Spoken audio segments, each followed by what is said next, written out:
Tum turum turum, tum turum, tum turum tum tum, tum turum turum, tum turum, tum turum purum, tum turum turum, tum turum, tum turum turum. Sing with me, sing with me. Tum turum, tum turum, tum turum tum tum, tum turum turum, tum turum turum. Aye. Yeah. It is I and I, it is I and I. Niaje, asante sana kwa kuwa hapa, natumai uko salama sana kwa sana album reviews. Kama ni first time yako, karibu to the madness. There is always a method to the madness. Na kama kawaida, if you are a returning subscriber, I'm a viewer, even much more thanks to you.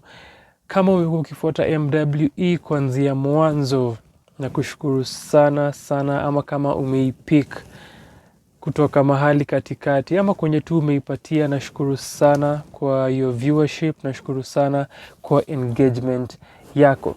Kama ujue kenye naongelea, nimekuwa on an exercise called MWE, which ina stand for Music Writer Exercise. Ilianzishwa na an American music journalist anaitwa Gary Suarez, na the idea ni kila siku ya Februari sikiza album hujawahi sikiza before, alafu andika a tweet about it. Na kando na kufanya hivo, this year nimekuwa on a different sort of challenge, na ni kufanya first listen reviews. So kando na kuandika tweets about projects, nimekuwa nikisikiza which ni Kenyan projects peke yake, nafanya first listen reviews. Leo ni the 27th day, believe it or not, nimefanya hii stuff for 26 days. Leo ni the 27th day. Kuna 26 reviews before this one zenye ningependa sana unijoin na uone na to engage on, na kuna one more after this, the last one, ningependa pia uicheck out. Na kukaribisha tu kwa hii journey nimekuwa on, uone the albums nimekuwa nikisikiza na my views on them. Kama venye nimesema, leo ni day 27th February, saini 5:36 am. Nimetoka kusikiza, na hata venye nimeanza, kama unajua hiyo melody, kama unajua hiyo tune, unajua kenye natoka kusikiza, na ni Wanyika, album yao Sina Makosa. Kwa review yangu ya jana, nilisema album nasikiza leo ndio the oldest one kwa list yangu ya MWE this year. Nimeipeleka way back, and nimesikiza the Sina Makosa album. Na acha pia at this point ni acknowledge the fact that kupata precise information about Kenyan albums, especially the ones zenye zilitoka kitambo, that this is our nascent days of the Kenyan music industry. Kupata precise info on hizo albums inakuanga problematic, and I noticed that nikifanya MWE last year, because nilifanya album ya The Mushrooms last year, but kupata information na kupata exact track lists na details za when the albums came out, that is a huge challenge that we have, and we have to do something about that kama documentarians of our culture, na as people who are invested in our culture na in our music. I'm throwing that to anyone na pia to myself. But nimesikia Sina Makosa, Wanyika, definitely classic songs zenye ziko hapa ndani, from a legendary renowned band that waliunda timeless music, band yenye ikona its roots in Tanzania, alafu Wanyika as an offshoot of the original Simba Wanyika band ilikuwa na Kenyan members as well as Tanzanian members, alafu wali make their base Kenya. Tukiangalia history ya EAC kuanguka na movement within the region zikaanza kukua difficult, na kuanza kuwa na restrictions zenye haziko hapo awali yenye ili allow members kusonga to and fro. then you have them settling in Kenya na au form offshoot bands, and then Les Wanyika kukuwa na Kenyan members as well as Tanzanian members. A classic record, if I could say, imespan the test of time, na definitely the classic that is Sina Makosa starting off the album. Alafu the other songs kwa hii zenye naweza sema nimesikiza before ama zenye niko familia nazo ni Tafuta Wako, alafu pia Barua Yako.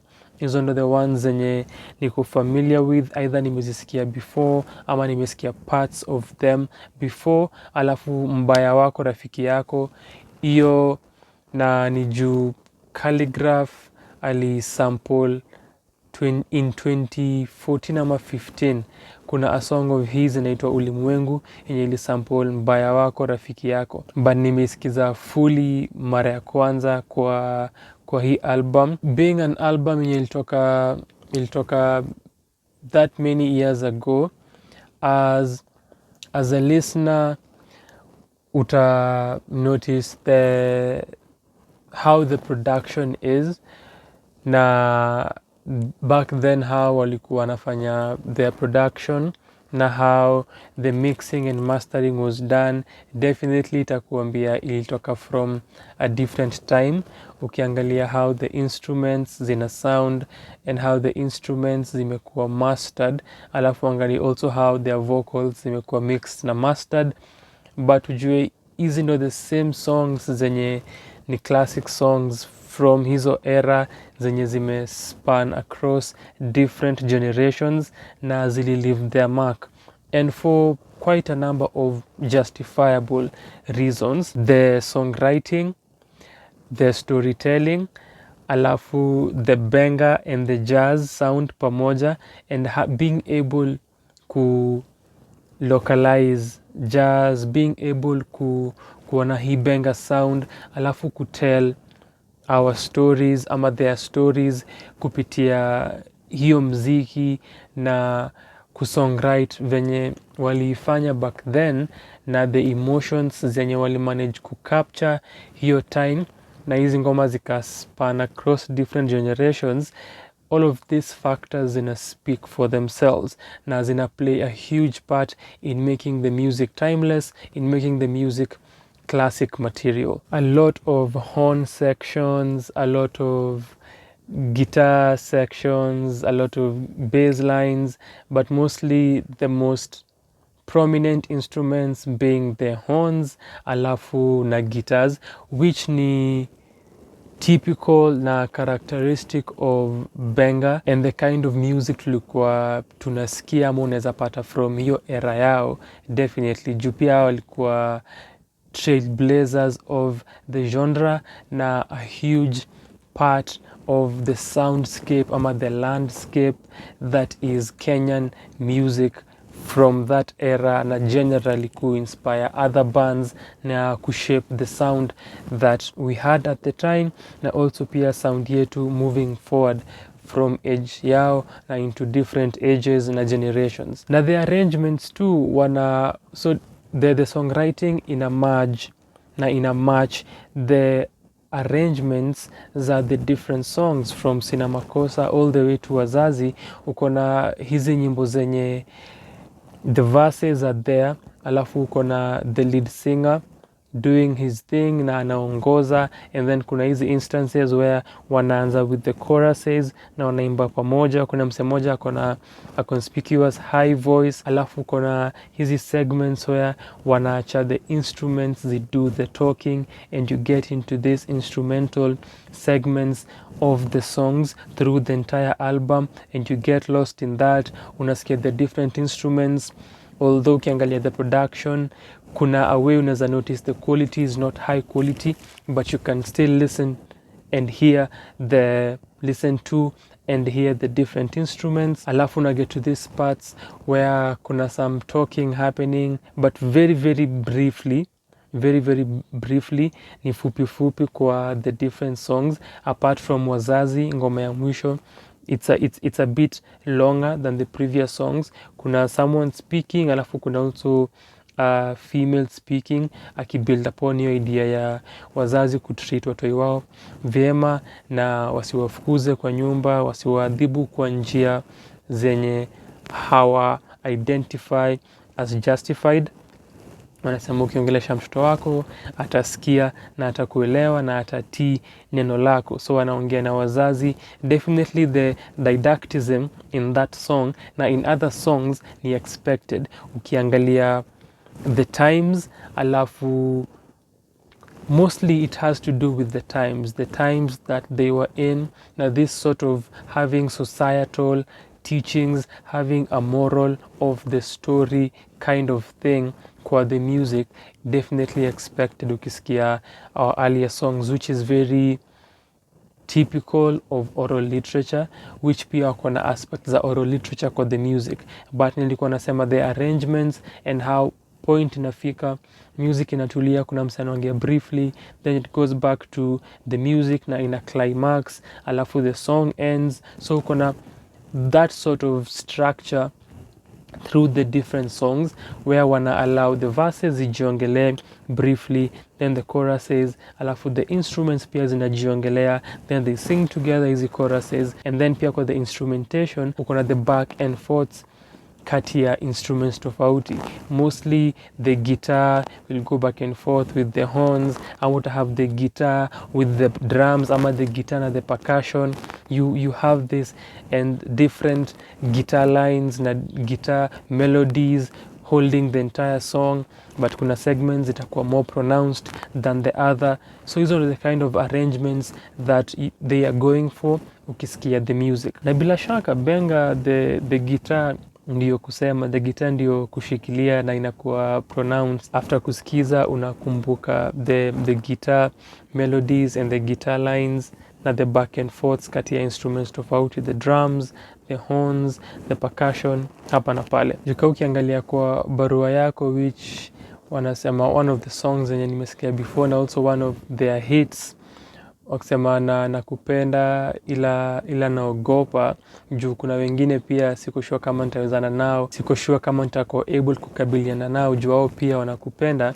But hapo hivyo somewhere towards the end ama tukikaribia mwisho wa ngoma, kuna hiyo segment where kuna tulia and kuna a solo that comes in. Now you have is, and also in terms of arrangement uko na solos all over, solos from different instruments, solos za different instruments, but hapo kuna a solo ya guitars, and pia kuna a drum solo specifically, and then that happens, and then kuna a certain phrase that one of the band members anasema, and then the guitars come back, and then a bar or two after all the instruments come in, na ina sound very well done na masterfully executed. Hiyo ilikuwa interesting sana. And this is the backdrop for their music, which inatakol largely masuala ya mapenzi na mahusiano, kuanzia of course the classic Sina Makosa, tafuta wako, which is song number 4, we tafuta wako, huyu ni wangu, acheni kumsumbua na acheni kutusumbua, acheni kujaribu kudhuru mapenzi yetu na mahusiano yetu, barua yako pia nishaiongelea. Alafu kwanza jiulize pia, wanaambia we umeshindwa na wengine ama wengine wameshindwa na wewe, mbona mimi nikupende? Unajua, so kuna hizi themes za mapenzi na mahusiano kati ya watu kwenye hizi nyimbo.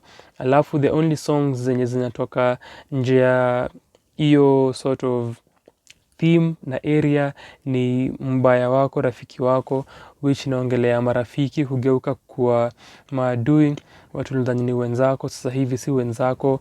Hiyo theme ya betrayal na hiyo theme ya urafiki na marafiki kubadilika, alafu kujituliza kasuku, and then wazazi. Hizo ndo zile ngoma zenye ziko different from the other 4 songs zenye zinaongelea relationships na mapenzi katika hii album. Something nimefikiria ni ukiangalia the LPs that zili come from hii era yao, you have this sort of thing going on.